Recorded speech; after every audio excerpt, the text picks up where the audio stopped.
A very good morning to all. We are here for our regular Saturday meetings of the Pune Camp CPE Study Circle. And today we have kept a session on practical issues relating to foreign exchange regulations for NRI.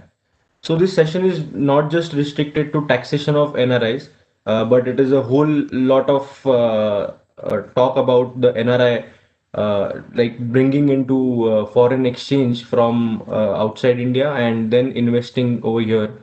And as you know that Sir has already given a small glimpse of what he is going to cover today. About Vikas sir, Mr. Vikas Agrawal, he is the co-founder of Legalogic Consulting, a law firm. He brings over 19 years of experience with his expertise spread over diverse fields, including structuring of transactions, mergers and acquisitions, initial public offering, joint venture agreements, corporate governance, setting up of domestic or overseas offices, foreign exchange management laws, and securities. He has also a rich experience in handling matters related to structuring of inbound and outbound investments, ESOPs, IPR management, compliance management, matters pertaining to SEBI and listing agreement, legal aspects of HR and admin matters, contracting, formation and management of trust and societies, and framing policies for CSR activities. He has worked with Persistent Systems Limited for around 8 years, and he has also worked with Venkateshwara Hatcheries Group. He has contributed in the Advanced Business Negotiation Executive Development Program of IIM Bangalore. He has a flair for teaching and is a visiting faculty for various training programs conducted by professional institutions in Pune. He has authored more than 125 articles in premier professional journals, domestic and international, and leading business and mainline publications. He is also a member of the Institute of Company Secretaries of India. He was also the chairman of Pune chapter of the ICSI for the year 2011. He is the chief editor of Sanhita, monthly publication of Pune chapter of ICSI for more than a decade. Sir, we are really privileged to have you over here. And I, Chaitanya Vakharia, on behalf of Pune Camp CP Study Circle, welcome you, sir, and request you to begin with the session. Good morning to all of you. Thanks, Chaitanya, and thanks to Pune Camp CP Study Circle for arranging this session and inviting me to discuss on the practical aspects on the Foreign Exchange Management Act, which are applicable to NRI, PROI, and OCI. Before I start, first of all, let me apologize. Like this session was scheduled last week, but due to some reason, I could not take this session. So thanks, Chaitanya, for accommodating and postponing this session for a week. So we like definitely the today topic what we are discussing is mostly on the practical aspects as which we face in day-to-day life. In our practice, definitely we face queries from our clients who are non-residents, so and so forth. Apart from that, on the personal front, also we always come across various queries like if we have NRI relatives, NRI with whom we know, and if they want to do any transaction in India, what are the regulations of RBI around all those things? What all the NRIs can do, what they cannot do, where they should take care. Let me tell you, like RBI today, the laws are very stringent. Okay, normally in our legal field, what we say, like what is not expressly prohibited is allowed. That's what normally we interpret on most of the laws. But on the Foreign Exchange Management Act, what we interpret like what is not expressly stated is not allowed. Okay, so as for the other law where we are saying what is not expressly prohibited is allowed, but as far as the RBI regulations are concerned, we always interpret what is not expressly stated is not allowed, or what is expressly stated is only allowed. We cannot use the rule of interpretation of harmonious construction and expanding the meaning of a particular phrase. And this is more of like the cases what we have been handling very in last 2 3 years. It's real challenge on the RBI front due to various reasons. RBI has been very conservative on all these aspects, and that's the reason whenever we deal on any of this foreign exchange management related thing, we should be really, really careful because one non-compliance can lead us really in the trouble. While definitely FEMA is a very vast subject, it's a very, very vast subject like about investment in India, investment outside India, import of services, export of services. What we would like to restrict today is on the NRIs, which is non-resident Indians, PIO, which is person of Indian origin, and OCI, which is overseas citizen of India. We will be dealing on related to these three category of person. Now, this is basically typically we face various queries like what are the types of bank account they can open in India, NRI, PIO, OCI. Can they invest in shares in India? If yes, what are the restrictions around? Can they invest in other securities? Other securities, I mean to say a limited liability partnership or a partnership firm or a proprietary firm. Can they invest in mutual funds? Can they invest in NPS? Can they have insurance policies in India? Those could be various source of investment which a people does. The next thing, like we come across various non-resident investing in immovable property in India. So is that a blanket permission which is given by the RBI? All this, there are certain restrictions around that. And last and not the least, about a borrowing in lending, like can I borrow from the NRI? What if he is not a relative? Can I give loan to NRI or the OCI? So these are normally on the broader aspect. There are definitely many other aspects which will be there, but this is normally we face queries from our clients on these aspects, and they come to us and say like, okay, can I open a saving bank account? Okay. Now, is that simple? It's not that simple as an NRI, PI, OCI to open a saving account. That's not permitted per se. So we need to be very real, like aware about all these things. Um, so these are the regulations which are applicable, okay, on the topics what we are going to discuss. As I said, like FEMA, there are around 20-25 regulations. Today, we would be just touching base on these four regulations, which is the FEMA deposits regulation, FEMA borrowing lending regulations, for FEMA remittances of assets regulation, and FEMA non-debt instruments rules, which have been enacted last year, and there are corresponding master directions which are issued by Reserve Bank of India. So when we read any regulation, we need to make sure like we are also reading the corresponding master directions which RBI issues from time to time. Because they may not be amending the regulations, they amend the regulation by way of a master directions, and master directions are normally issued once a year, which consolidates all the amendments which happen during the year.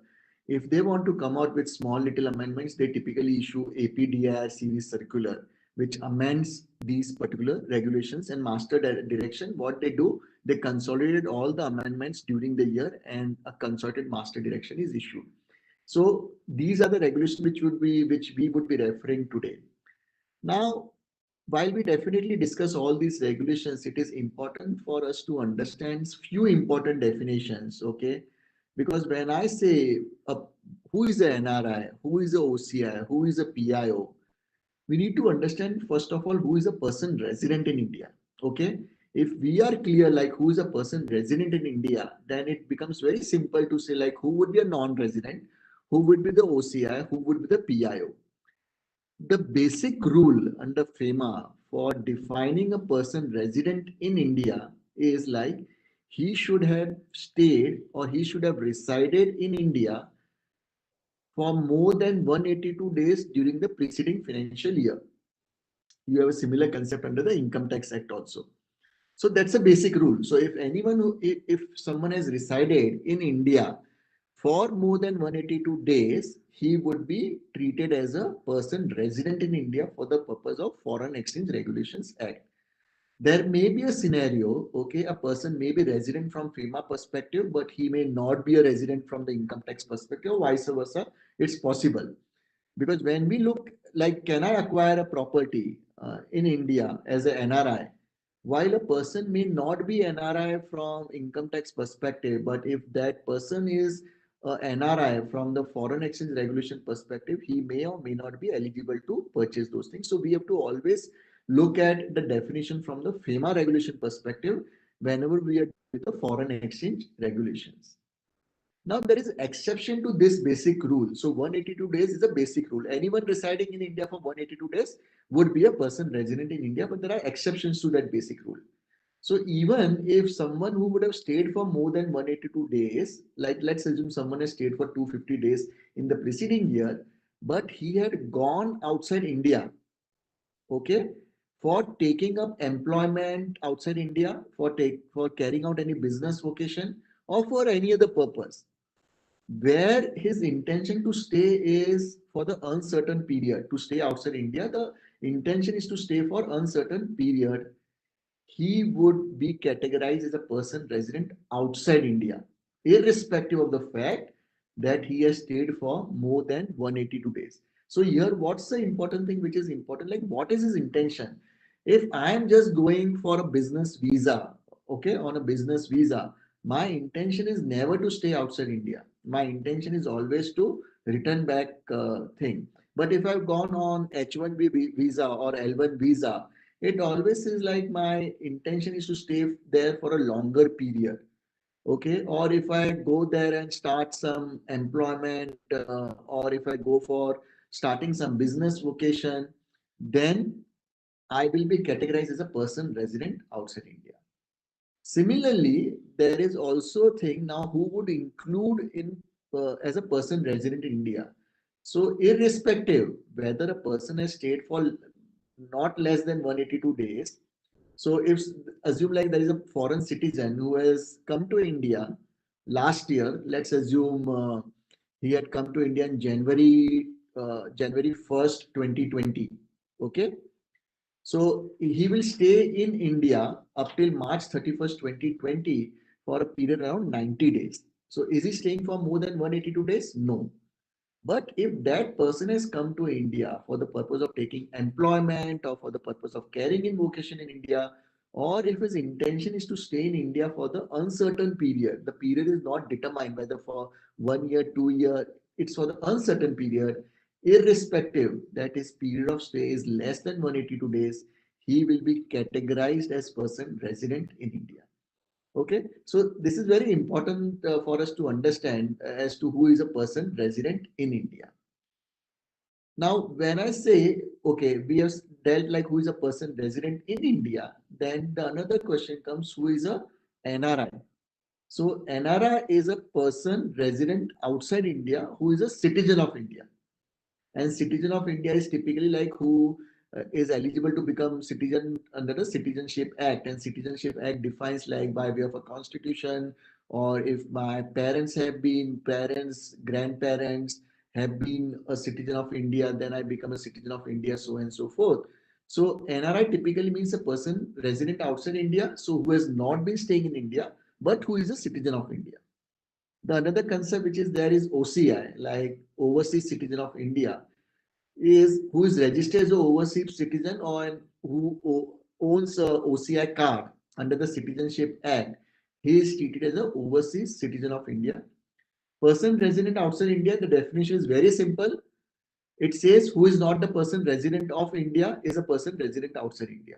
So whosoever who doesn't fall in this category, when we are saying person resident in India, whosoever doesn't fall in this category, they are fall under person resident outside India. Now, who are included in person resident outside India? Always NRI is included in person resident outside India. So whether all NRI are person resident outside India? Yes, all NRI are person resident outside India. But whether all person resident outside India are NRI or OCI or PIO? No, that's not the case. Person resident outside India would also include a foreign citizen, or the company incorporated outside India, or the firm incorporated outside India. So it could be anyone. So it's a very broader term. Within that, there is a subset of NRI, OCI, PIO. And the next important decision, definition is a PIO, which who is a person resident outside India, who is a citizen of any country other than Bangladesh, Pakistan, satisfying the following conditions. And they have laid down various conditions like who was a citizen by way of a Citizenship Act or by the Constitution of India, who belonged to a territory after 15th of August that became part of India, who is a child or grandchild or grandchild of a citizen of India, or who is a spouse of a foreign origin of a citizen of India. So these all are said to be a person of Indian origin. Now, why it is necessary to know a difference between all these terminology, as like we cannot use the term OCI and PIO interchangeably. Okay, there is a difference between the term OCI and the PIO. Okay, so PIO will include an OCI. So once you become a PIO, you need to obtain the OCI card to become a OCI holder as such. Now, whether all PIO are OCI, I would say yes, but all OCI, sorry, all PIO are OCI, no, but all OCI are PIO. The difference is necessary because when we now discuss the various FEMA regulation, you will come across certain FEMA regulations use the term PIO, certain FEMA regulations use the term OCI. Okay, so wherever they have stated OCI, it means like they need to hold the OCI card as such. One simple example I will give you, like opening a bank account, okay, NRE account or NRO account. This is NRI or PIO can open the bank account. But when we will discuss with the immovable property, they are using the term OCI. So even I'm eligible to open a NRI account, NRE account or an NRO account, but if I'm not holding the OCI, okay, then I'm not eligible to acquire immovable property in India. So there may be certain category of person like let's assume like a Indian citizen marries a citizen outside India. Okay. Now, as far as Indian citizen is concerned, there is no problem. He can always acquire the property in India. But whether a spouse who is a citizen of the foreign country, can she acquire immovable property in India? The answer would be no, till the point of time she gets a OCI card. So from these perspective, it is very important to understand like who is a PIO, who is a OCI holder. So just because a person is a PIO, we cannot advise like, okay, you can acquire immovable property unless he's a OCI card holder. Whether every PIO is required to have a OCI card holder, again, the answer is no. Typically a foreign citizen, okay, he is required to obtain a OCI card thing. As far as if he's already a citizen of India, then there is no question. But if a PIO is a citizen of any country outside India, then definitely that PIO is required to obtain a OCI card. So as I said, like we need to be very careful when we look at these regulation. A person may be a PIO, but not a OCI card holder. Now, when we say like a non-resident or a resident investment, one of the important things which always we will come across under the foreign exchange regulation is a repatriability. Okay. They say like, okay, this money you can repatriate, this money you cannot repatriate. What does actually these terminology means? When we say like the investment is on a repatriable basis, it means like I am allowed to again take back the sale proceeds or the maturity proceeds whenever I sell that property, whenever I sell the shares outside India. Okay. So if you are allowed to remit the funds outside India and the funds are the remittance of the capital investment. So if I'm acquiring shares of the Indian company, as and when I sell those shares, am I allowed to repatriate the funds outside India? There are restrictions around that which we will discuss. If you are allowed to repatriate outside India, it will be said like the investment is on a repatriable basis. If you are not allowed to repatriate outside India, it's said like the investment is on a non-repatriable basis. And when we say repatriable, what is prohibited is the capital investment and the appreciation on that capital investment. But regular income which you get, which is a current account income, which is your dividend income, interest income, that is always repatriable, irrespective of the fact that your main investment is on a non-repatriable basis. So always understand like there is a capital account transaction and the current account transaction. When you earn dividend, when you earn interest on your investment, that's a current account transaction that is fully repatriable. What the law prohibits us is to repatriate the my original capital investment, and if there is any capital appreciation which is not allowed to be repatriated in certain situations. So this terminal, so what I wanted to do first, I want to make sure like we are sure about this basic concept, because we are going to use this terminology in many slides when we discuss about the various aspects of the NRI, OCI or the PIO investment. Okay, so having like gone through the basic concepts, now let's understand like what are the types of account which NRI, and when I say NRI, it includes only non-resident investor individuals. Okay, I'm not using the broader term of person resident outside India. So what we are dealing today, who are the NRI, PI, and OCI. We are not dealing with the concept of the foreign citizen or company incorporated outside India or the firms outside India. So we are restricting today only to NRI, PI, and OCI.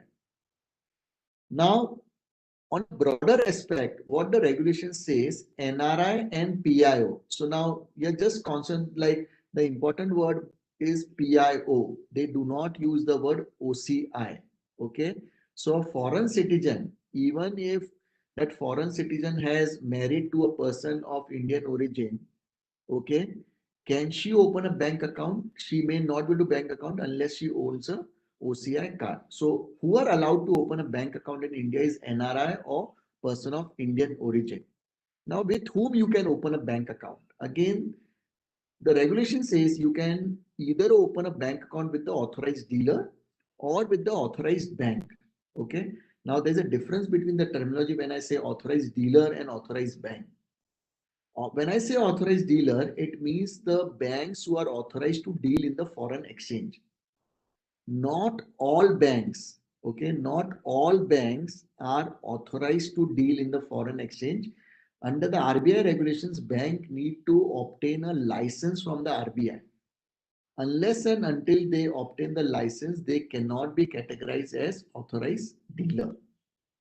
But there are certain banks, irrespective, they are not the authorized dealer. RBI have authorized them to open the accounts for NRI and PIO. Okay, so you can either open account with authorized dealer or with the authorized bank only. So we need, whenever we go for opening NRE, NRO or FCNR account, we need to be mindful of the fact and check whether that bank, unless he's an authorized dealer, is the bank allowed to open such type of account. There are mainly three broad category of accounts which NRI PIO can open. One is a non-resident external account, which is known as NRE account, which we commonly tell like NRE account. The other type of account is a foreign currency non-resident account, which we normally say it's a FCNR account. And the third category is a non-resident ordinary account. So these are the three main category of accounts which a non-resident Indians can open in India. Now, to deal in more detail about what that NRE account would be. So first of all, who is allowed to open? It's allowed to be open only by NRIs and PIO. Okay, they can only open, and it can be open either with the authorized dealer or with the authorized bank. We need to remember it has to be open only by a non-resident account holder. So NRI cannot give a power of attorney to his relative in India for opening an account. Okay. Now there are two aspects. One is opening account and another is maintaining the account. As far as opening the account is concerned, it cannot power of attorney. NRI have to be personally present for opening a NRE account. This account is an INR denominated account, so it's not a foreign currency account. So whenever the money gets deposited, whether it's a credit or debit, the transactions are routed as a INR, as a rupee transaction. What type of accounts can be opened? NRE account, it's not only your saving account, okay? NRE account can be either a saving account or the current account, recurring account, fixed deposit account. So what Typically, as a resident, if you open account, you can have a similar type of accounts even under the NRE category. So you need to decide whenever you go for opening account, whether you want to open as a saving account, current, recurring, or fixed deposit account.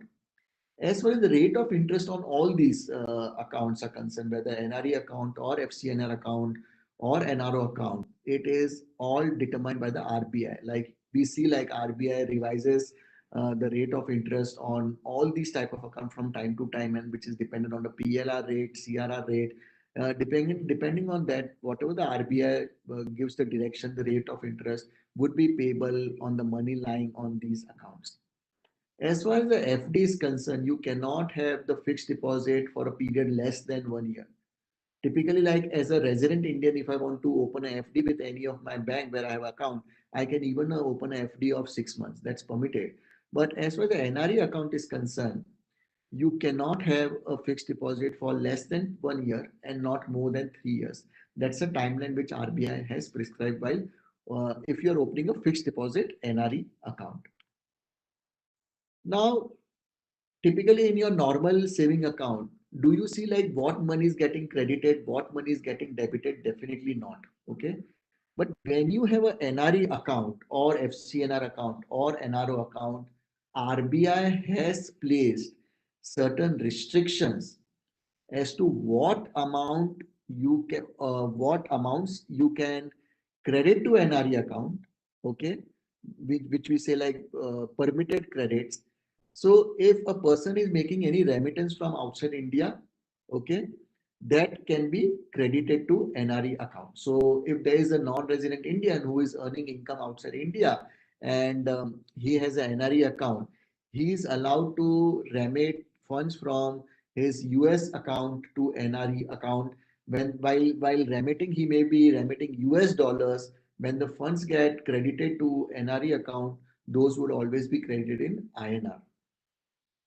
Now, if there are traveler checks, if a person has been coming to India and if there were traveler checks, or if the checks are drawn by the account holder for any reimbursement which is receiving in foreign currency, that money can be credited to this account. If an NRI has some foreign currency notes, bank notes, that he can deposit in the NRE account. Transfer from other NRE FCNR account is permissible. If any interest which is getting accrued on the balance which is lying, that can be again be credited. If a NRI's income, any current income in India, like if he has some immovable property in India or he has certain investments in India, the current income, okay, as I said, dividend, interest, rent, those can be credited to NRE account. If he has invested something, the sale proceeds from that investment, provided the original investment should have been made from NRE FCNR account. Okay, that can be remitted. So if the original investment is made from, let's assume, NRO account, then the sale proceeds cannot be credited to NRE FCNR account. The simple reason is NRE account, whatever the amount which is lying to NRE account is a repatriable funds. If I am investing certain money from NRO account, those investments are non-repatriable. Okay, when I say non-repatriable, as we just discussed a few minutes back, the original investment and the sale proceeds cannot be repatriated outside India. But if the money is credited to NRE account, that money is fully repatriable. And that's the reason the condition is, if you have acquired any property, okay, if you have made any investment from NRE account, then the sale proceeds can be credited to NRE account, but not otherwise.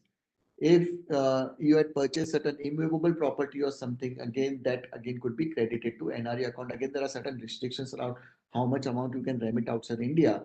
Um, if you have applied for purchase of property, but it was not allotted to you, the security deposit has been refunded. So any of those things could be credited to your NRE account.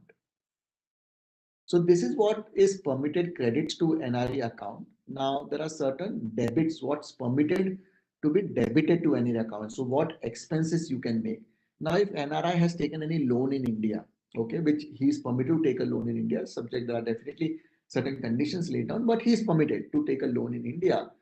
If we want to make any local disbursement, loan repayment, and all those things, that is permissible.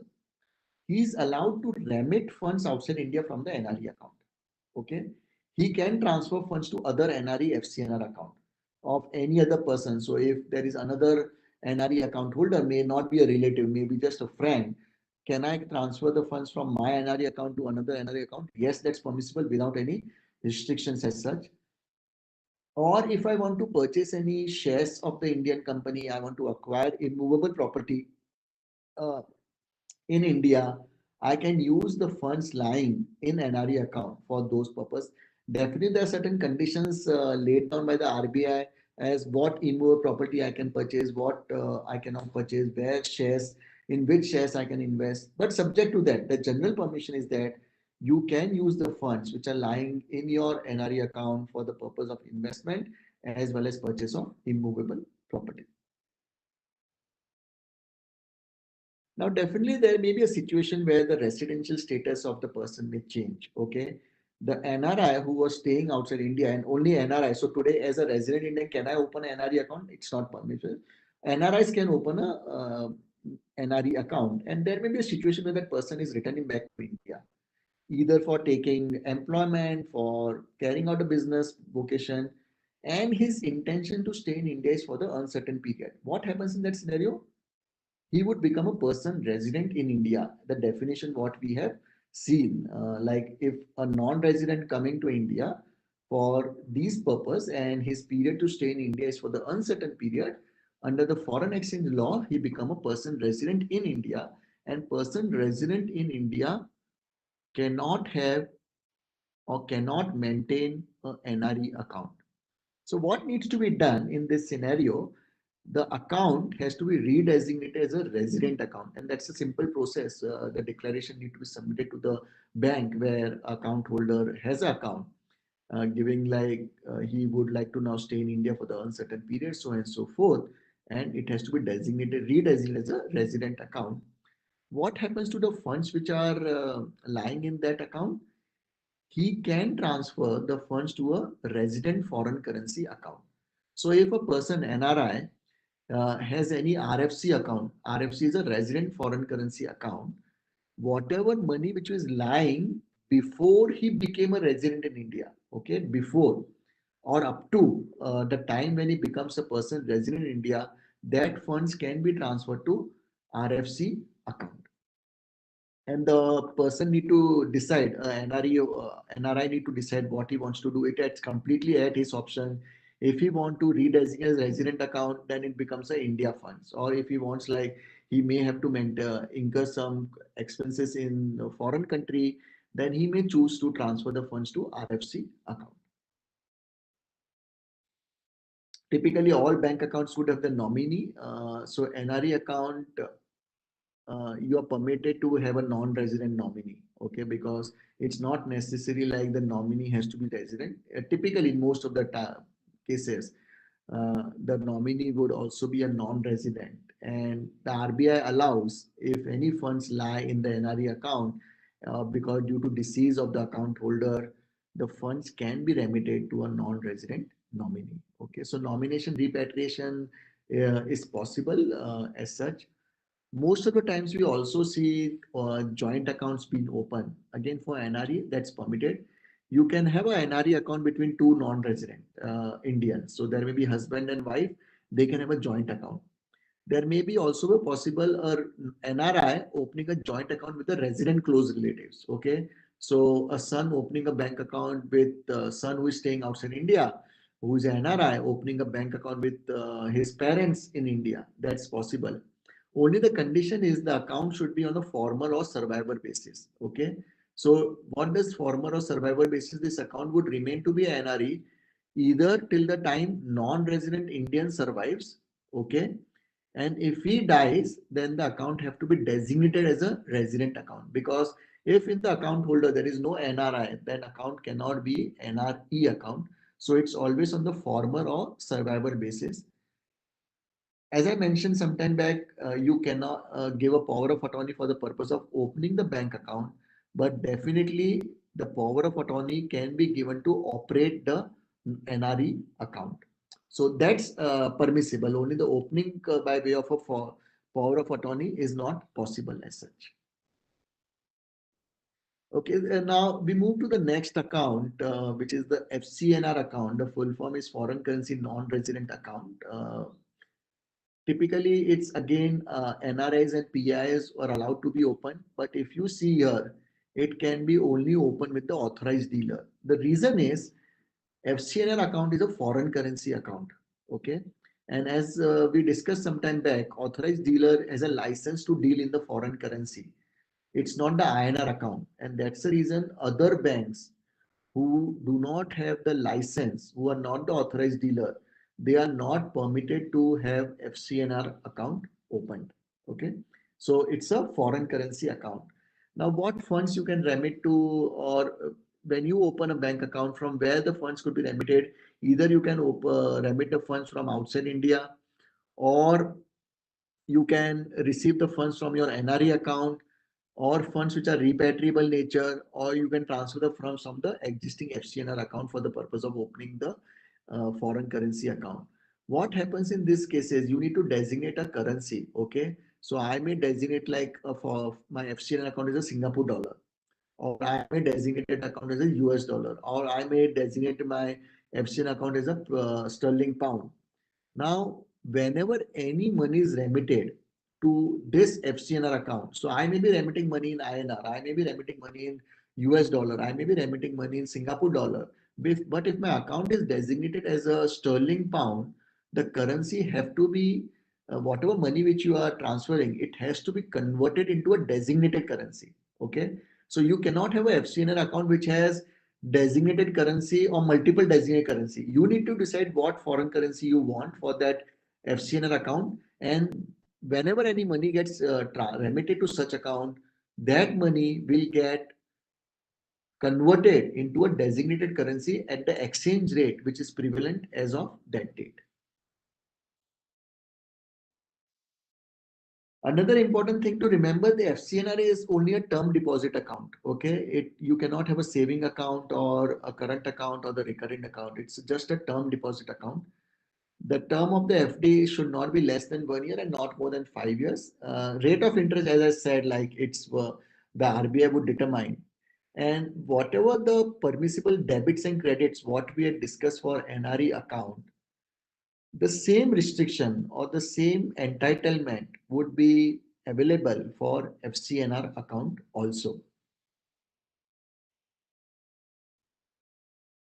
Given it's a interest bearing account, interest can be paid on either on a half yearly or on an annual basis, though depositor need to decide where he like what's the term of interest which he wants. It cannot be less than half year, it cannot be more than annual, so you cannot ask for the monthly or the quarterly interest.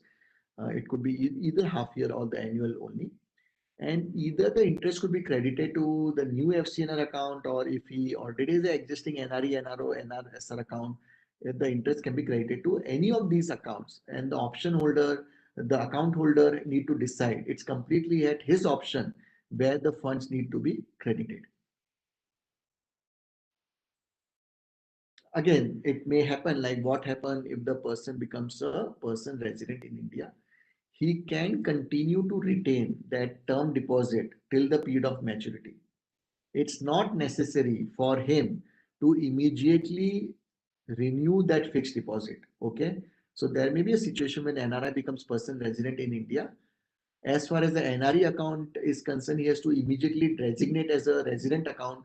But as far as the fixed deposit which are lying in FCNR account, he can continue to remain there, okay, without redeeming before the maturity period. So that's important exemption which is given as far as the FCNR account is concerned. As for the other terms and conditions which are related to joint account, repatriation, operation of power of attorney, so and so forth, the similar thing what is there for NRE account, the similar things would be applicable for FCNR account. There is no separate provisions laid down as such for FCNR account as such.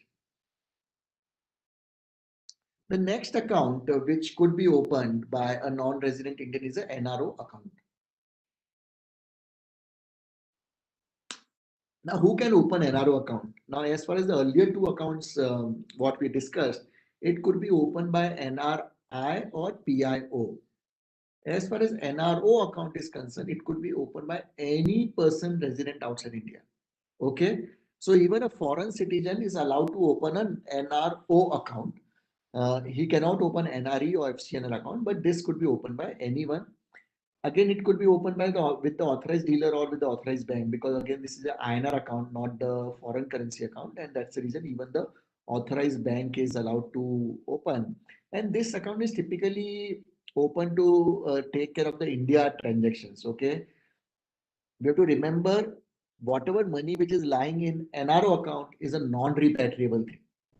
Okay, the money which are lying in NRE account and FCNR account, you can anytime repatriate outside India. But money which is lying in NRO account is not repatriable. You cannot repatriate outside India as such. As far as types of account is concerned, it could be similar to NRE account. It could be either a current account, saving, recurring, or fixed deposit account. And RBI has laid down the detailed guidelines. Okay, how these accounts need to be open, how these accounts need to be maintained. Given this is a non-repatriable thing, there are certain restrictions laid down as what you can debit, what you can credit, because we need to. So if you have invested from if the money is lying in NRO account, I cannot just transfer the money from NRO account to my relative basis based outside India. Okay, that's not permissible because when I'm remitting outside India, that's a repatriable which happens, and any funds lying in NRO account cannot be repatriated. And that's the reason whenever we open an account, the RBI asks for the undertaking, like whatever the transaction which we are going to do, or the debit or the credit transaction, those all will be in accordance with the RBI regulations. So proceeds basically is what you can credit to this account. So any money which is coming out from outside India, those monies can be credited to this account. So credit is not the issue here. The main issue comes is a debit. Okay. So receiving money from outside India to this account, there is no issue at all. So NRI can remit money either to his NRE account or an NRO account. But he has to only keep in mind, if by mistake he's transferring money to his NRO account, then he cannot repatriate outside India. But if he is transferring money to NRE account, he can repatriate outside India. So this is one of the important points whenever we advise our clients.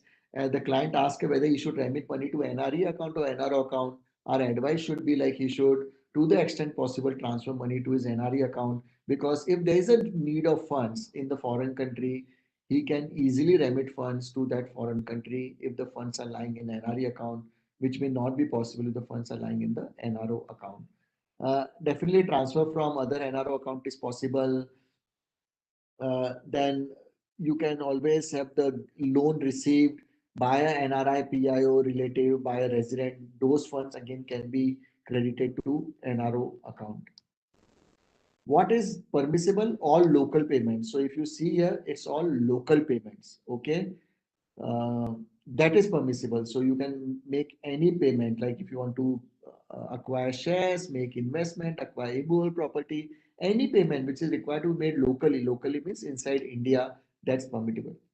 Remittance also current income. So if in your NR account there is some interest received on the investment what you have made, or there is a dividend which you have received, those are allowed to be repatriated, because as I said, the restriction is always on the as far as the repatriation is concerned, the restriction is only on the investment amount and the appreciation in that value. The current income is allowed to be repatriated.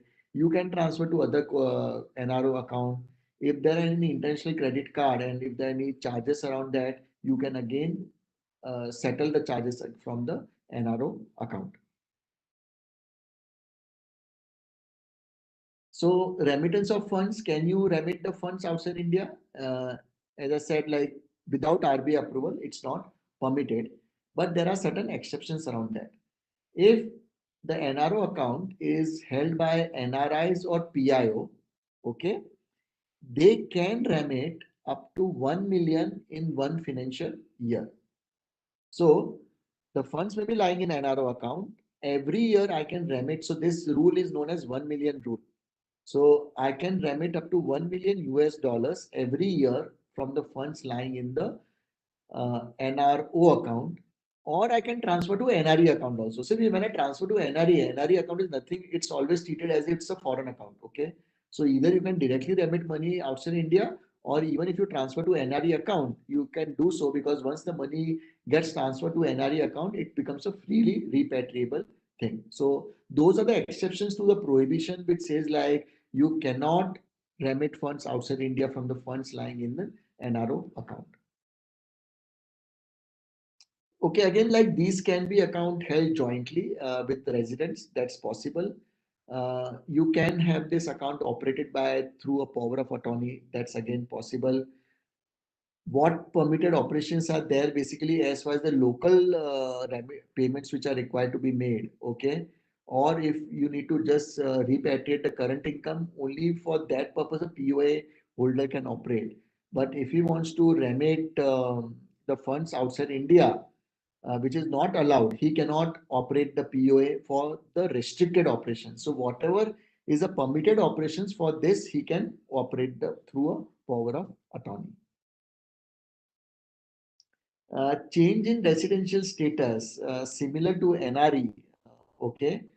Uh, the same thing would apply if a non-resident becomes a resident. You need to designate as a rupee account, and if a person becomes a non-resident, his saving account need to be designated as a non-resident ordinary account. Always remember, NRIs, PIOs, or OCI are not allowed to have a normal saving bank account in India. If they become non-resident, we will have to redesignate that normal saving account as an NRO account. You cannot designate as an NRE account. You have to compulsory designate as an NRO account. And if that person comes back to India, the NRO account need to be designated as a resident rupee account. Resident rupee account is nothing but your normal saving account, which we everyone have. And there may be a person who may be just coming on a temporary visit. In that case, he need not change the account. It could be always be treated as a non-resident account. So if an NRI is coming to India just for the temporary visit, okay, maybe like for more than 6 months, but if his intention is to go back outside India, he can continue to have that NRO account as NRO account. He need not designate that account as saving account. Okay, so this is what was there as far as the various accounts which could be opened by NRI, PIO as such. Now, if you see in the earlier terminology, the terms were PIO. Okay. Now we are going to discuss about the investment, and now the term is NRI and OCI. Okay. Now again the terminology changes. So that's the reason I was always saying like just look at the regulation whether it's a PI or OCI, and accordingly we need to decide what is permitted, what is not permitted. So investments, what is permitted by the investment? If you see like it's a laundry list, okay, what is permitted? On a repatriation basis, he can invest in listed entities, unlisted entities, domestic mutual funds, public sector enterprises, NPS, which is the National Pension Scheme. On a non-repatriation basis, he can invest in unlisted entities, LLP, partnership firm, proprietorship firm, and mutual funds. So it's like if you see, it's a very broad options which are available for NRI to invest in India. Definitely certain restrictions come around, certain regulations come around which need to be complied with. But is it prohibited? It's not prohibited per se. Now here again we need to understand few important definition. Okay, the first definition which we need to understand is the foreign investment. Okay, now many people use the term foreign investment and foreign direct investments interchangeably. Okay, but those are not interchangeable terms. Foreign investment is a different meaning. Foreign direct investment is a different meaning.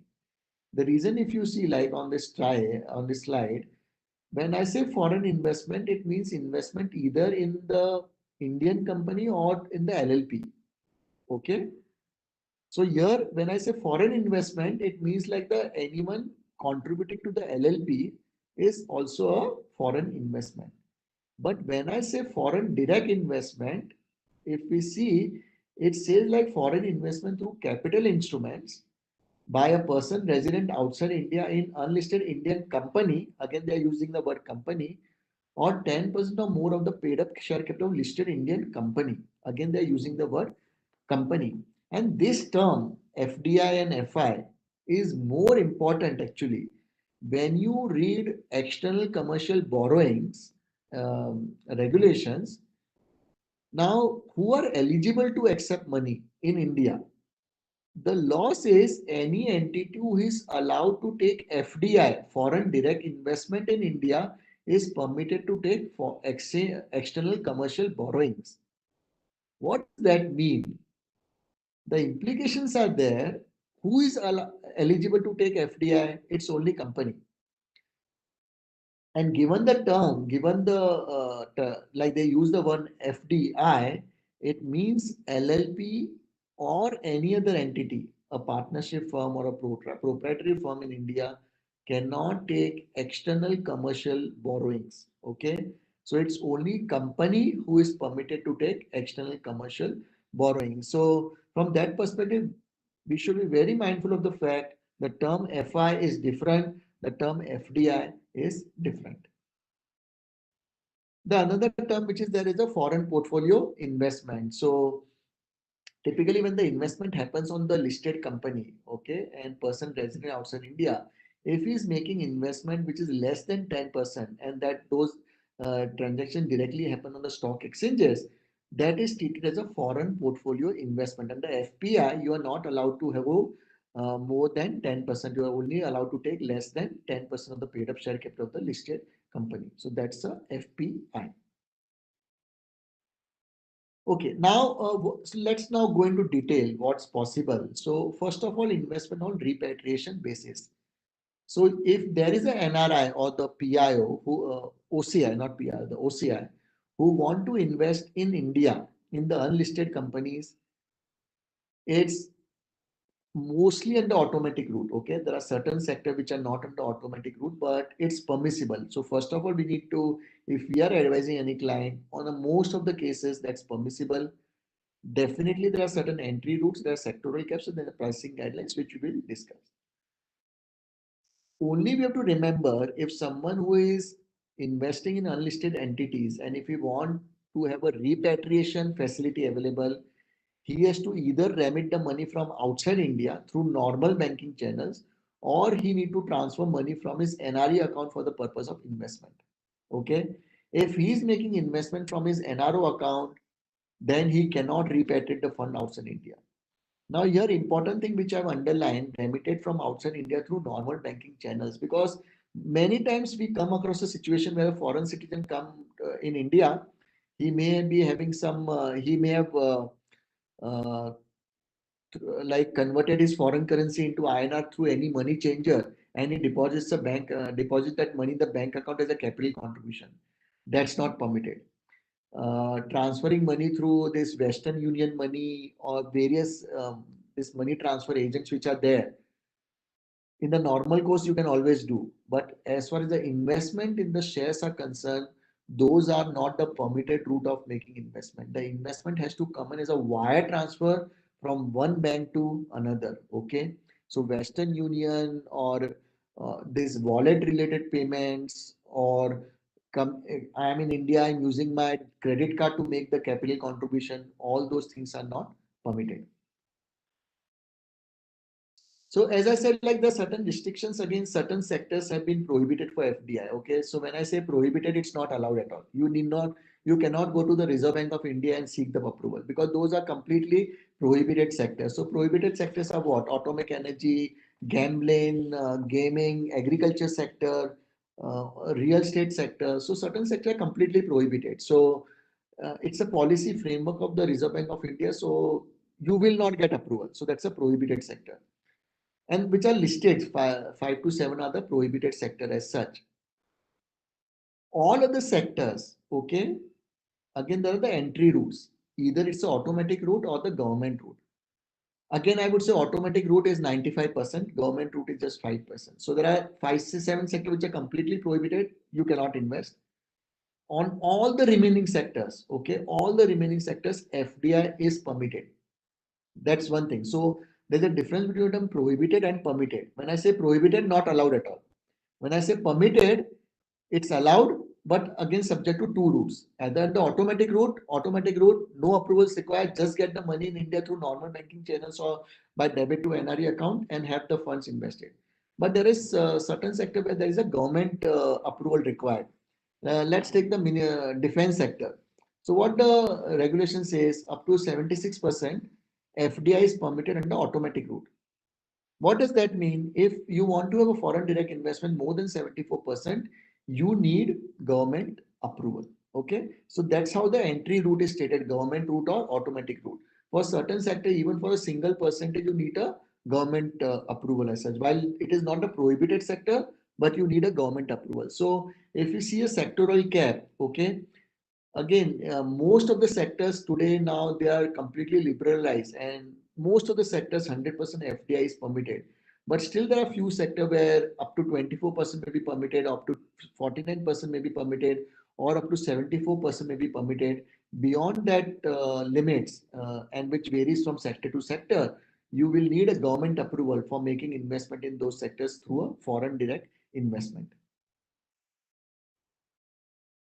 There are pricing guidelines, even for issue of shares or for transfer of shares. So if an Indian company issuing shares to person resident outside India, okay, the regulation says I cannot issue below the fair market value. And here we have to just without like going into technicalities, just a simple logic we need to understand. The shares are what are the assets of the Indian company. If those shares are going outside India, means if I'm issuing those shares to a person resident outside India, I should at least get that fair market value. Okay. So if the fair market value of the share is 1000 rupees, I cannot give that 1000 rupees worth asset to a person resident outside India less than 1000 rupees. But if someone I can issue at more than 1000 rupees, that is perfectly, because for transferring asset of 1000, if someone is giving me 1500 rupees, my balance of payment is in the favorable position. But if I'm giving a set worth rupees 1000 for 750 rupees, my balance of payment goes in the unfavorable position. So that's a simple logic which we should understand, remember, as what is when it's more than FMB, where that is less than FMB. If a person resident outside India is transferring the shares of the Indian company which is holding in India to a person resident in India, and let's assume the fair market value is 1000 rupees. Now he can transfer. Now foreign the Indian asset is coming inside India. Indian resident is allowed to pay less than 1000 rupees. What's happened? The asset worth 1000 is coming, but I am paying him just 500 rupees.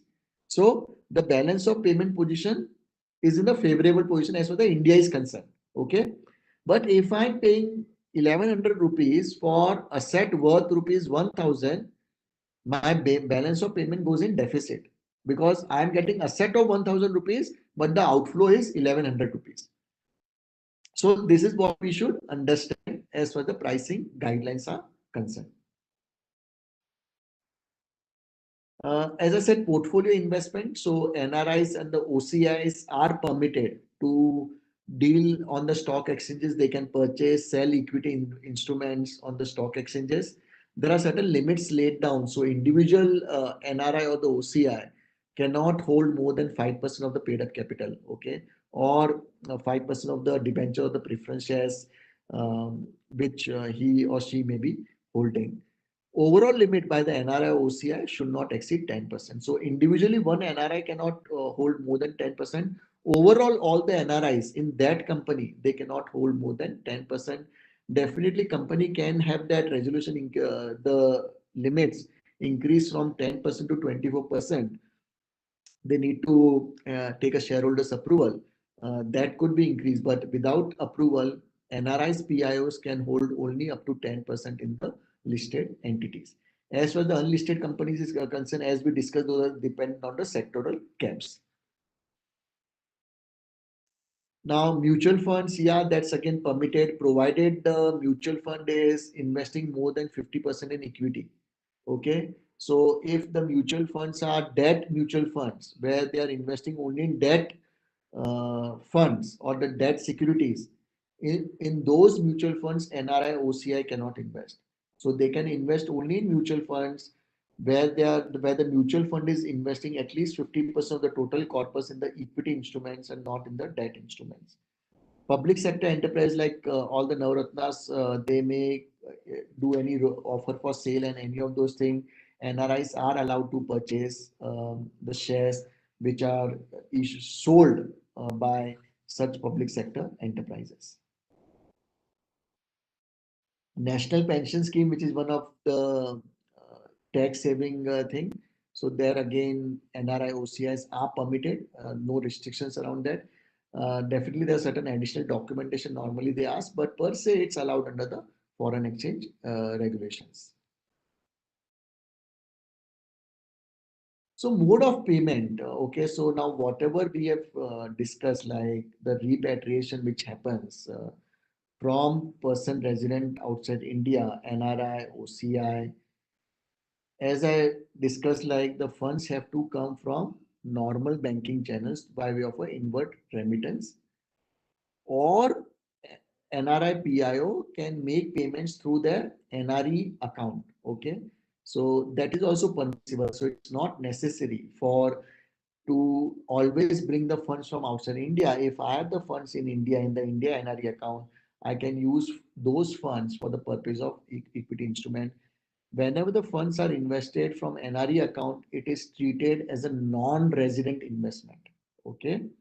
So you may have dealt in various scenarios, like whenever there's a non-resident investor, you report to RBI about that investment, like through FCGPR, and the pricing guidelines and everything need to be complied with. So even if the money is invested from the NRE account, the pricing guidelines is applicable because investment from NRE account is treated as if the investment is from the non-resident.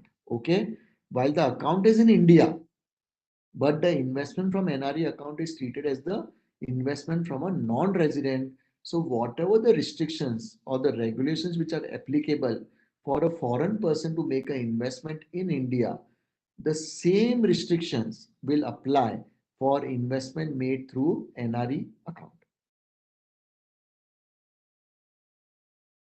Transfer of shares.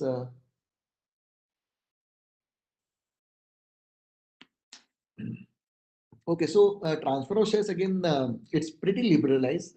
Most of the time, NRI, PIO, whatever shares they are holding, they are allowed to transfer of shares. Certain restrictions are there, which we will discuss. So a person resident outside India, not being NRI, PIO, he can transfer shares to person resident outside India. What does this mean? Okay, NRI cannot transfer shares to a PROI, person resident outside India. So only person resident outside India, he can transfer shares to a person resident outside India. So transferee can be NRI PIO, but transferor cannot be NRI PIO. If certain shares have been held on repatriation basis, and if those shares have to be transferred to a person resident outside India, again that's permitted. So non-repatriable shares can be transferred on a repatriable basis. Only what happens in that scenario, it means like a non-resident is coming in your company. At that point of time, we have to comply with all the sectoral cap pricing guidelines, reporting requirement, and so on and so forth. So if I am person resident in India, I transfer shares to another person who is a person resident in India. I can transfer at 0 rupees also. Okay.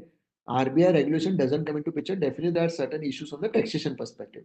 But from FEMA perspective, I'm a resident Indian. I want to transfer the shares to my friend at 0 rupees. I can transfer that.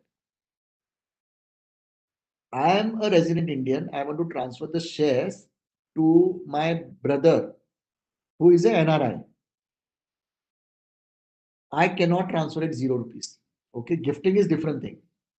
But I cannot transfer the shares at 0 rupees because when the shares are going outside India, it becomes a non-resident investment. I have to transfer at least at the fair market value of the shares. Okay, not less than fair market value of the shares. A person resident outside India, now here it doesn't say not being NRI PIO. So if a NRI PIO holding shares in India, he can sell those shares to a person resident in India, or he can give the shares to a person resident in India without any conditions. Why this is allowed? So again, a simple logic. My asset is coming in India and I need not pay anything to that person. RBI would be very happy because the assets is coming, there is no foreign exchange outflow. Asset coming in India of 1000 worth rupees, I am paying 800 rupees. RBI would be happy? Yes, because for 1000 worth asset, I am just paid 800 rupees to the non-resident. Asset worth rupees 1000 is coming to India, I pay 1100 rupees to person resident outside India. This is where the RBI does not allow, okay, because that is not in terms of the pricing guidelines.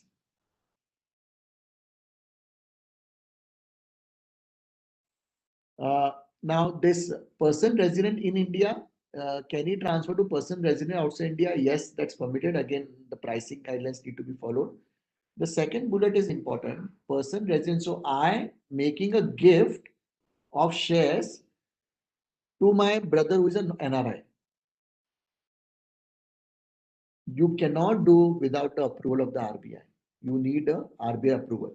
So while under Income Tax Act, gift to a relative is permitted, okay, but from foreign exchange regulation perspective, if the relative is a non-resident, we cannot transfer without RBI because without approval of RBI because the asset is going outside India, no money is coming into India. So your balance of deficit increases, okay, and which is RBI is not comfortable with. So NRI OCI, if he's holding on repatriation basis, he may transfer the shares to person resident outside India by way of a sale or gift.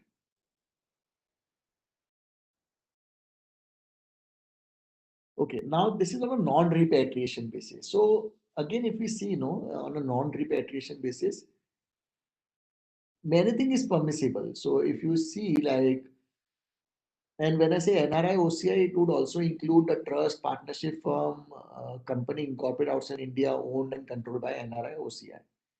So they can make investment in equity instrument issued by the company, whether it's an unlisted company or a listed company. They can invest in units of the investment vehicle. Investment vehicle typically are alternative investment funds or real estate trust. So all these investment vehicle without any limit, NRIs, PIOs can invest. They can invest in the capital of the limited liability partnership without any limit. There are definitely certain conditions for limited liability partnership. Okay. So LLP, investment by the LLP is permitted only provided LLP is engaged in the sector where 100% FDI is permitted under the automatic route. So if LLP is in a sector where 100% FDI is not permitted, less than 100% FDI is permitted, or 100% FDI is permitted but with the government approval, then non-residents cannot invest in such LLP. So while LLP FDI is permitted, but these are attached to certain conditions. Convertible notes, yes, that's again permissible. NRIs, OCIs can invest in the convertible note, which is issued by the startup company. So one thing we need to remember, any investment which is on a non-repatriation basis, okay, is always treated as the investment made by resident, as if the investment is made by the resident.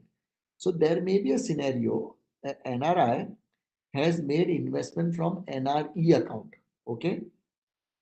Now, what typically when we say like it's through NRE account, we say like it has to be complied as far as if the investment is made from the non-resident.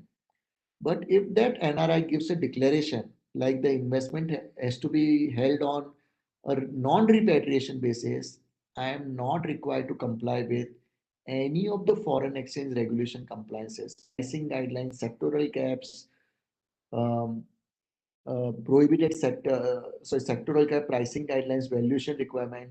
I am not required to comply. Reporting requirement, nothing is required to be complied if a NRI is making any investment on a non-repatriation basis. Now he may invest through inward remittance of funds. So it's not necessary that whenever the funds come into India from the NRI or PIO, you have to always do a reporting. Okay. General rule, yes, you have to do a reporting. But if NRI is ready to hold such investment on a non-repatriation basis, you need not do any reporting. Okay. So if he has invested from his NRE account, if he has invested from his NRO account, and he gives a declaration, NRO account, definitely there is no need to have a declaration because that is always a non-repatriable. But if he is investing from NRE account and he gives a declaration, please treat that investment as if a resident person is making the investment. You need not look at the foreign exchange regulations. Domestic mutual funds, like similar what the condition which was there, like that 50% should be in equity in those mutual funds. Also, that on this. Again, this is possible to in a normal proprietary firm or the partnership firm. NRI OCI can invest. The condition is the investment have to be in the capital on a non-repatriation basis compulsorily. So as far as companies are concerned, the investment could be on a repatriation or a non-repatriation basis. But as far as the firms are concerned, okay, if any NRI or OCI is making the investment has to be compulsorily on a non-repatriation basis. At no point of time, the capital contribution can be remitted outside India. Investment could you could do from either NRE, FCNR, or NR account. That's not the problem at all. But the NRI need to be remembered, like he cannot repatriate the funds outside India. Either the main capital contribution or the capital appreciation that cannot be repatriated. Whatever the proceeds which the partner is going to get from such a firm or the proprietary firm, that should be compulsorily debited to NRO account. Is not permitted to debit such proceeds to NRE account. So mode of payment we discuss, and this sale proceeds also be discussed. Now, there are certain prohibitions which is not even the NRI OCI, irrespective of whatever conditions which are attached, they cannot invest in equity instruments of the Nidhi company. Company engage in agricultural plantation activity, real estate, and dealing in TDR, transfer development right. In these sectors, NRI OCIs are not permitted to make any investment. Okay, so now we deal with the next aspect is which is related to investment in immovable properties in India. As a general rule, NRI or OCI, again now here the term is OCI, okay? So PIO we have only looked at in opening of bank account. Foreign investment regulation also use the term OCI. Immovable property regulations also use the term OCI. So immovable property as a general rule, NRI, OCI can acquire immovable property by way of a sale. Only what they cannot acquire is agricultural land, farmhouse or plantation property. Okay. So if NRI want to purchase any immovable property, he cannot purchase these three type of properties, which is agricultural, farmhouse and plantation. Apart from that, he can purchase residential property, commercial property, everything is permitted. Consideration definitely as it need to be come from outside India. It cannot come from his India account. And no payment for transfer will be made by traveler check. So again, we have seen many instances where a non-resident comes to India, he uses his foreign credit card to make the payment on any manner. That should completely be avoided. By way of a gift, again, I cannot acquire NRI OCI can acquire immovable property, but it should not be agricultural land, farmhouse, or plantation by way of a gift from a person resident in India. Okay, but by way of inheritance, okay, by way of inheritance, I can acquire any immovable property. So if through inheritance, if a person is acquiring agricultural land, plantation property, that is permitted to be Under the FEMA regulations, NRI PIO can acquire. Only what I cannot do by way of a sale, I cannot by way of a gift acquire any movable property, which is agricultural land, farmers or plantation property. He's allowed to sell or gift the property. Okay, so if he wants to sell or gift a property to PRII, which is person resident in India, that is permissible. If he want to transfer to another NRI or OCI holder, he can transfer only the property which is not agricultural land, farmers or plantation property. And the reason is very clear. NRIs, as we are just like what he can acquire is property other than agricultural land, farmhouse or plantation property. It's a similar corollary. If I cannot acquire as an NRI, I cannot transfer to another NRI any of the restricted properties. Joint acquisition is permitted. So, person resident outside India who is not the NRI or an OCI, but who is a spouse of the NRI or OCI can acquire one immovable property jointly with his her or her NRI OCI spouse. Okay. Restriction is there. Definitely, the funds have to be remitted from foreign country. You cannot use your Indian funds as such. And the marriage has to be registered at least for a continuous period of 2 years. Then only this is permitted. Otherwise, it's not permitted. Repatriation of sale proceeds. So what the NRI does, like they acquire the property, but what if NRI doesn't want to continue to hold that property? Okay, they are permitted to repatriate the sale proceeds outside India. The limit is 1 million. Okay, so in a year, I can remit only up to a period of 1 year. Now, either I can remit that money directly to my foreign account, or I am also permitted to remit the fund to my NRE or FCNR account. One of the important thing which we have to remember, like this remittance which is allowed for the residential property is restricted to two residential properties only. If NRI is holding more than two residential property, for the third and anything above third, the funds cannot be repatriated outside India. Only for the first two residential properties, the funds can be remitted outside India.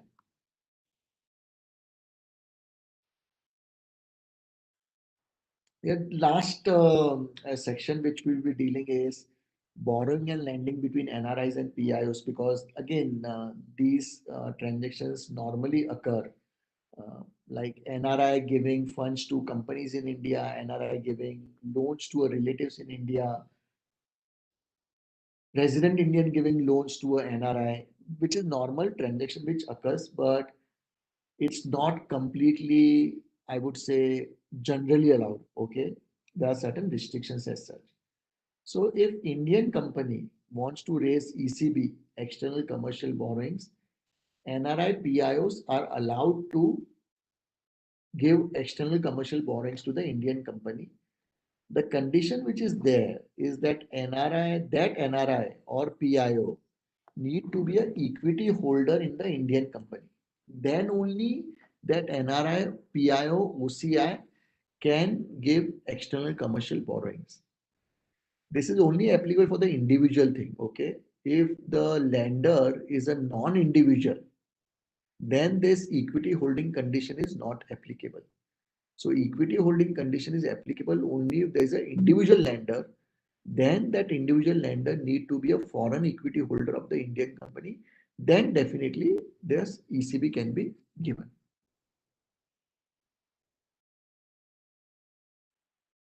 Now, can I borrow? So if an Indian resident needs funds, can I borrow from my relative which is based outside India? Permitted in the RBI regulations up to 2.5, 250K or equivalent. That's permitted. RBI has laid down some condition about reporting and all those things we need to be complied with. But otherwise, yeah, up to 250K in a year, I can take a loan from my resident outside, relative outside India. Person resident in India not being a body company incorporated. Okay, so they can also borrow. So one is the ECB, what we discussed. But there may be a scenario who is not a company incorporated in India. Can they borrow? Okay, so there may be a resident Indian. Can they borrow in INR, which is the Indian rupees from NRIs and PIO? So if NRI has the NRE, NRO, FCNR, any of those accounts, can they lend money from that account to resident Indian? That's a vice versa. So I'm borrowing, it also means another person lending. So can NRI lend money to a person resident in India from his NRE, FCNR, or any of these account? It is possible. Okay. The thing is, the borrowing have to be on a non-repatriable basis. So that's important conditions. You cannot remit that loan amount outside India. You have to use a borrower have to use the funds only for the permitted purpose. There are certain restricted category. For those restricted category, the funds cannot be used. Period of the loan cannot exceed more than 3 years. Okay. And rate of interest shall not be more than 2% above the bank rate. So whatever is the PLR rate, the rate of interest cannot be charged by NRO by more than 2%. So the rate of interest which is charged by the bank is 8%. NRI cannot charge more than 10% to a resident Indian when he gives certain loan. And whatever the payment of interest or repayment of principal, whenever it happens, the borrower have to transfer only to NRO account, because once the money is given as a loan to a person resident outside India, it loses its repatriability. So it then always be a non-repatriable loan as such.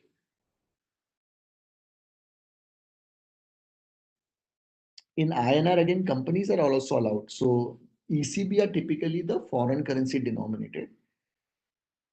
Even the companies are allowed to borrow in INR on repatriation or non-repatriation basis.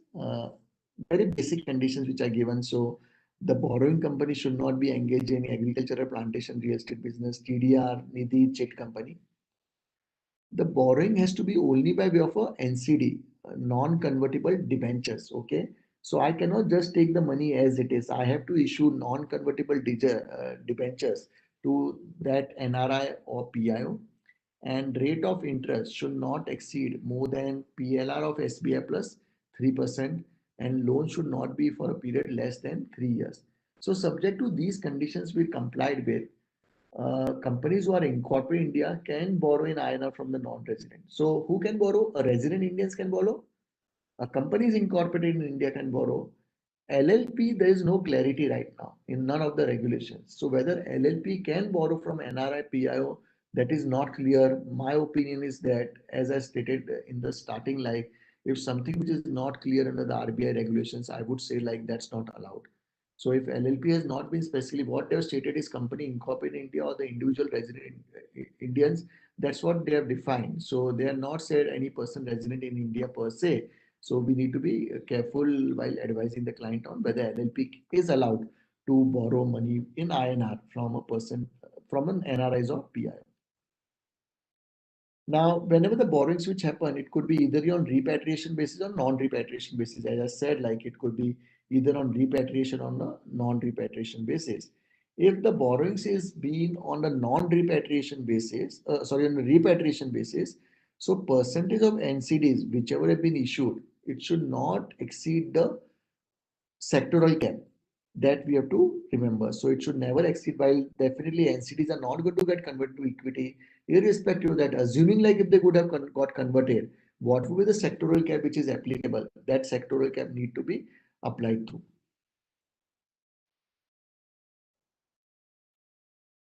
If it is on a non-repatriation basis, so whatever amount which you receive on repayment, it has to be debited to NRE, NRO, NR, SNR account of the investor. But the payment of interest and repayment of principal shall be made only to the NRO account.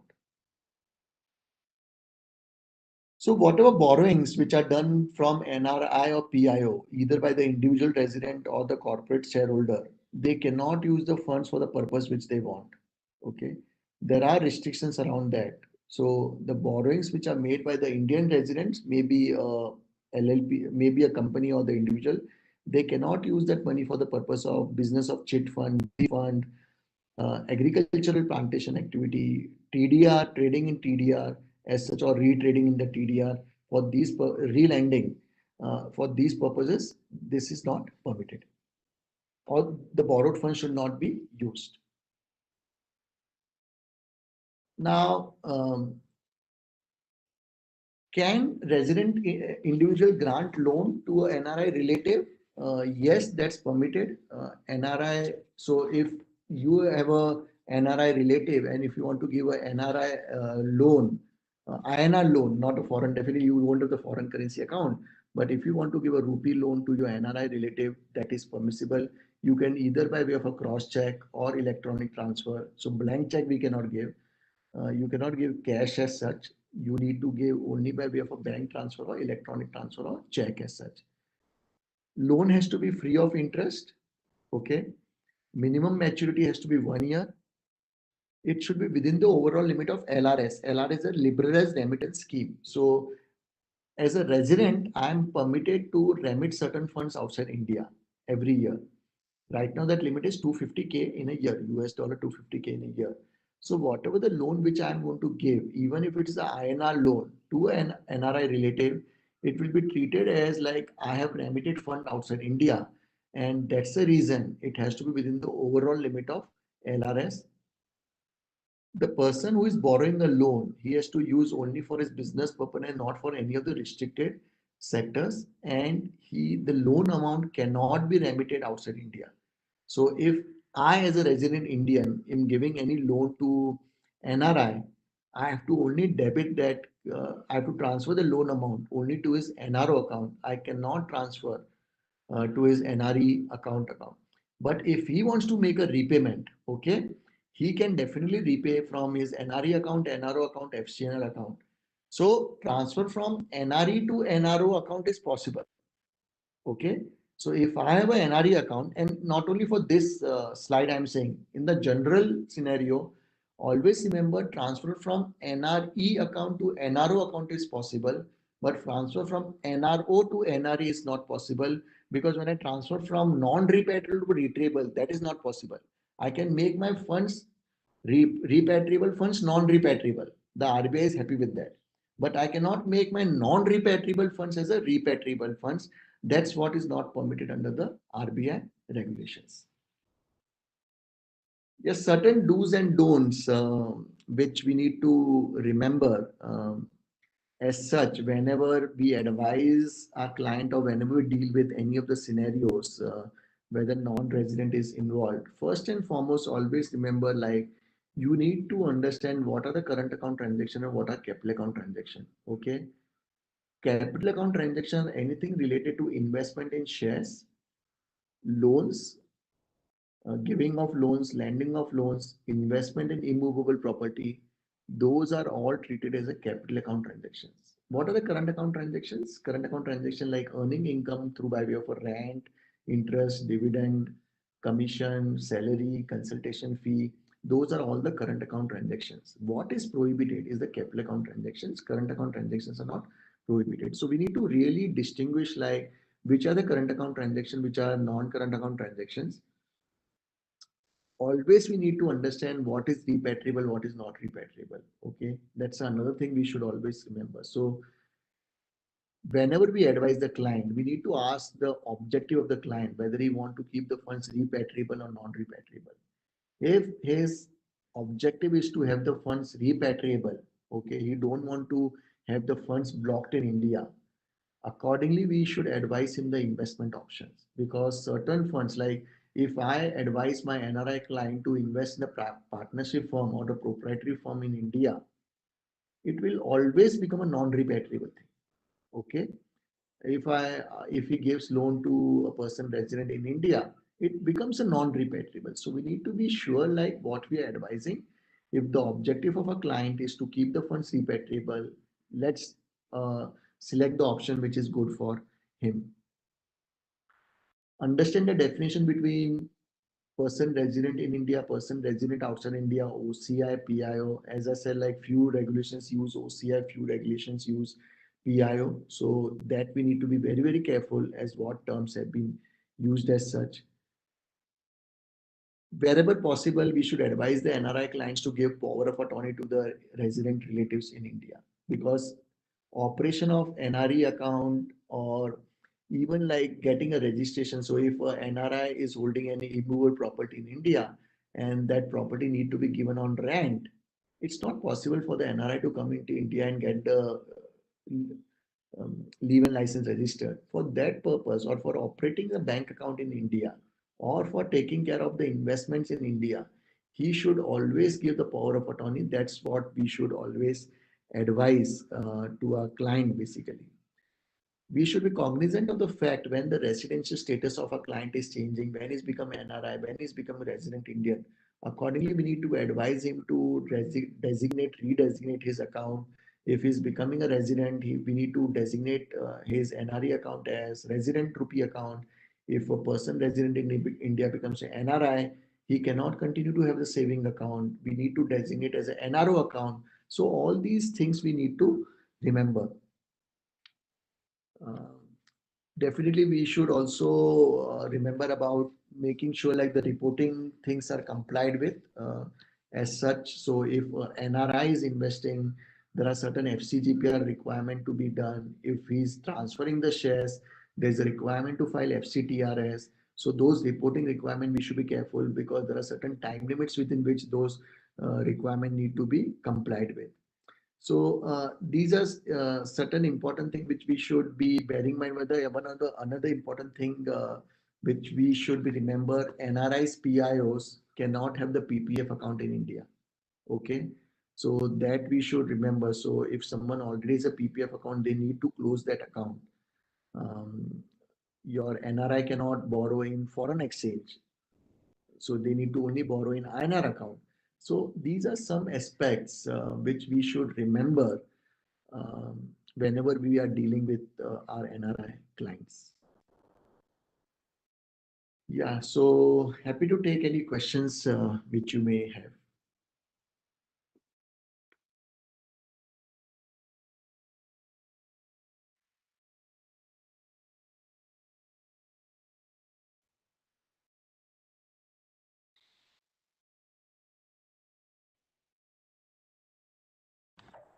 Sir, there are few questions. Yeah.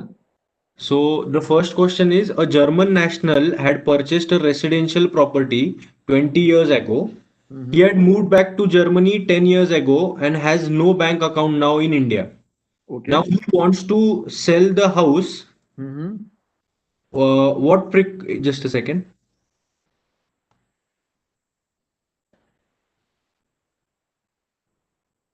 What precaution should the resident buyer take when buying the property? Yeah, so precaution only what a resident buyer need to make sure like when the German national acquired the property, what was his status? Okay, because a person resident outside India can transfer property to person resident in India. There is no restriction per se. Now, definitely from tax perspective, as there is a provision to deduct that 1% tax and all, that compliance definitely has to be made from tax perspective. Otherwise, only we have to make sure like the title is clear. There are no inheritance issue as such for the property which he has acquired in India. That's what I think care need to be taken like as if the care which I would normally take when I'm acquiring a property from a resident Indian. Similar precautions I need to take. There is no separate precautions need to be taken except from the tax perspective.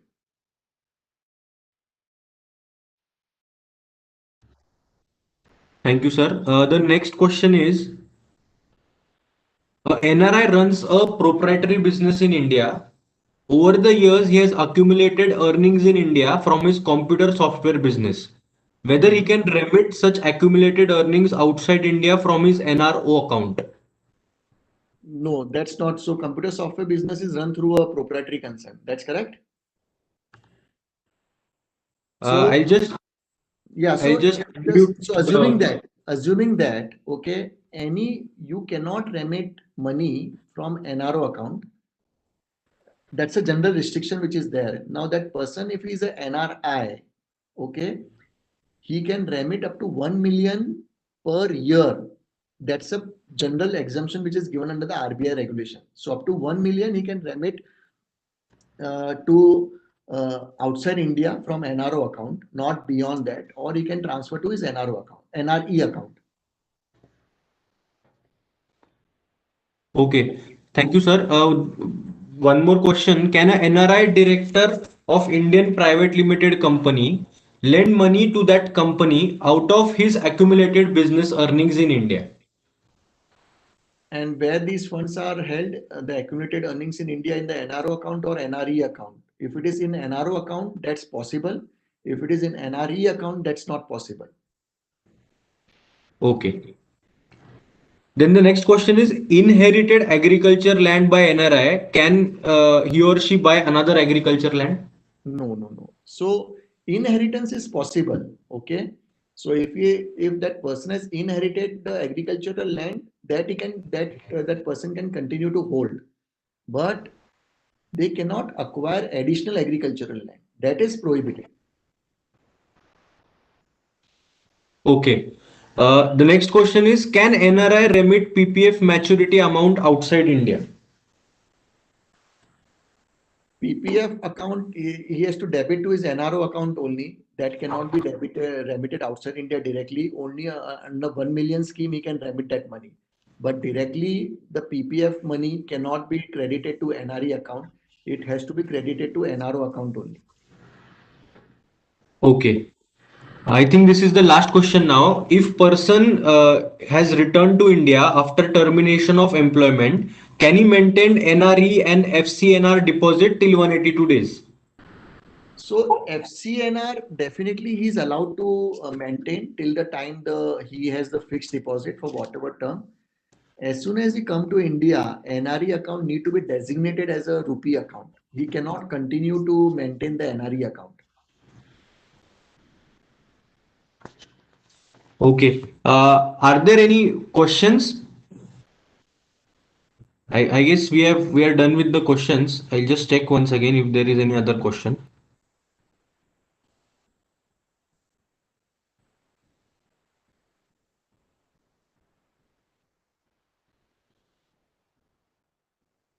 A non-resident running business India, a non-resident running business in India now becomes resident in India.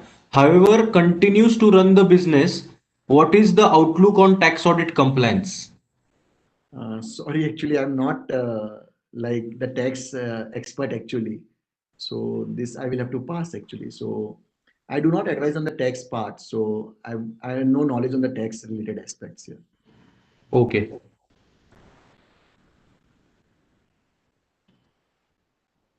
I'm just checking whether there is any other question. Sure.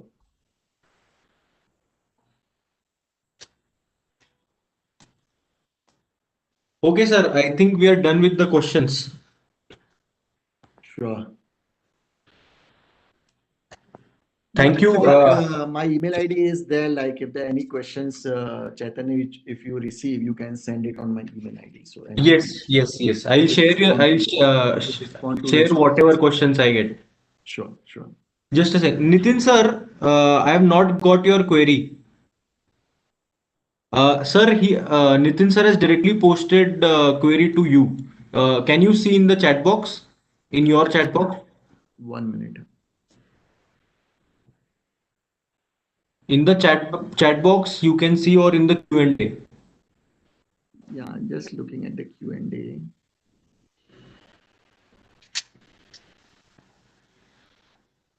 Nitin sir, can you post in the Q&A? No, I'm not able to see his. In your chat box? No, in my chat box. Okay, Nitin Okay. Doshi or what? Yes, yes, yes. Yeah, so the query is resident employee getting ESOP shares of foreign company. Also, company deducting some amount to issue foreign company shares at discount allowed.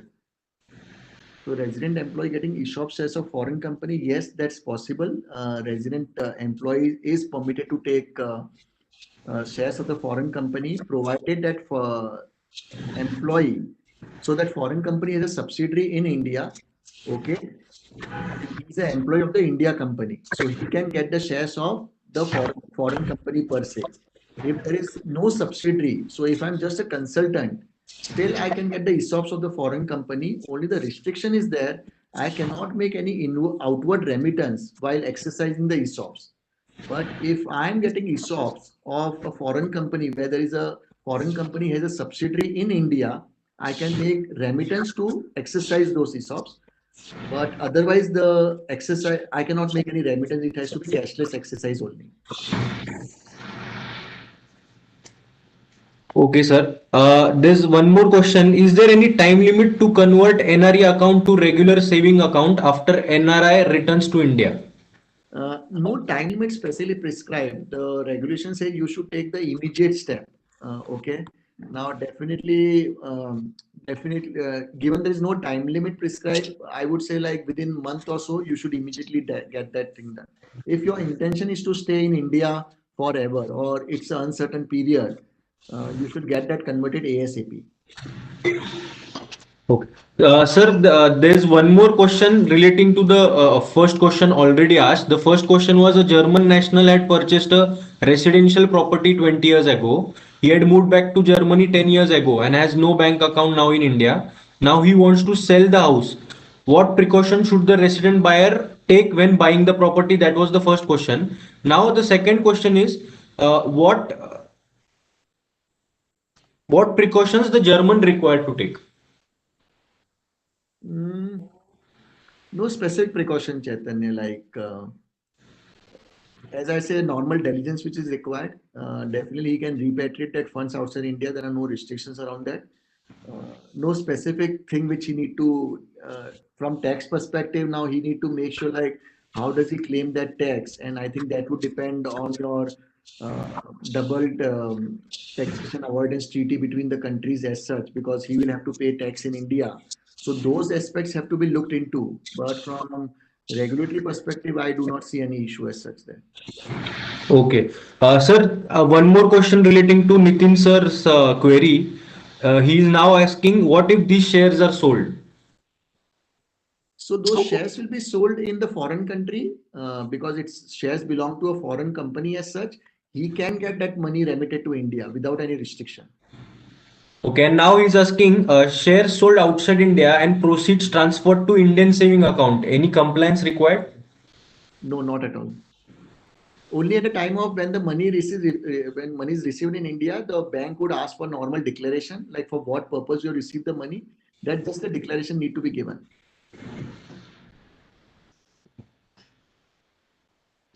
Okay, sir. Just a second. Okay. I think we have answered all the queries. So thank you, sir. Actually, we would have it would be a privilege if we could have met physically instead of virtually, and we are so looking forward for the physical meets again. So hopefully in near future we'll again have your session, and we will meet physically at Hotel Shantai. It was really an amazing session, sir. Thank you so much. We missed you last Saturday, but yes, everything is covered this Saturday. So thank you once again, sir. On behalf of Pune Camp CP Study Circle, and on behalf of you, we transfer some funds to the CA Benevolent Fund for the benefit of members at large. So on behalf of you, Pune Camp will be contributing to the CA Benevolent Fund. So thank you so much, sir. And it was really great to have you over here. Thank you. Thanks, Chaitanya. It was really pleasure speaking with all of you. So look forward to speaking in the near future again. Yes, sir. Yes, thank you. To all the members, so first of all, the CP credit we are giving only to the Pune camp members. So if you have not paid the membership fees, please pay soon, because we are not able to give you credit. The CP credit, it is as per the guidelines issued by ICI. So I request everyone, those who have not paid, please contact Akshay and renew your membership. Whatever amount will be left, we are going to give the benefit next year. So please renew your membership as soon as possible. To all the YouTube viewers, please, you will not be getting the CP credit, but we are just sharing this for knowledge purpose. Thank you once again, and all others subscribe to our YouTube channel Pune Camp CP Study Circle. Thank you. Thank Sir, you. one more question. Can I share your PPT with the members? Yeah, I will share with you. Yes. Okay. Okay. Thank you. Thanks. Thank you. Bye bye. Yes.